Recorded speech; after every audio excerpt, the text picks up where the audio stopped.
Assalamualaikum warahmatullahi wabarakatuh. Sungguh rugi, sungguh menakutkan, sungguh keterlaluan, jauh dari kasih sayang Allah Subhanahu wa Ta'ala. Orang-orang yang manakah itu?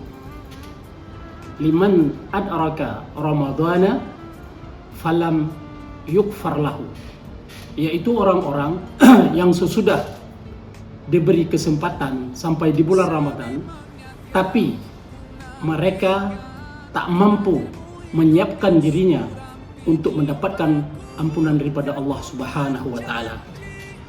Bersyukurlah kita mungkin masih mendapatkan kesempatan untuk disampaikan ke Ramadan tahun ini, karena boleh jadi ada hamba-hamba Allah yang sudah duluan mendahului kita.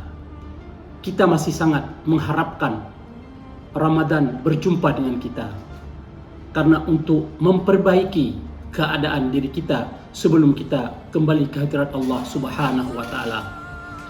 Kalau kesempatan yang diberikan ini belum juga kita bersungguh-sungguh untuk meraih keampunan dan kemaafan daripada Allah Subhanahu wa Ta'ala, maka dengan cara apa lagi Allah mesti mengampuni dosa-dosa kita. Ramadhanu zamanul barakah, Ramadhanu zamanul hasanah.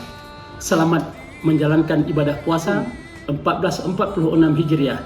Semoga Ramadan menjadi bulan ampunan bagi kita semuanya. Amin ya rabbal alamin. Assalamualaikum warahmatullahi wabarakatuh.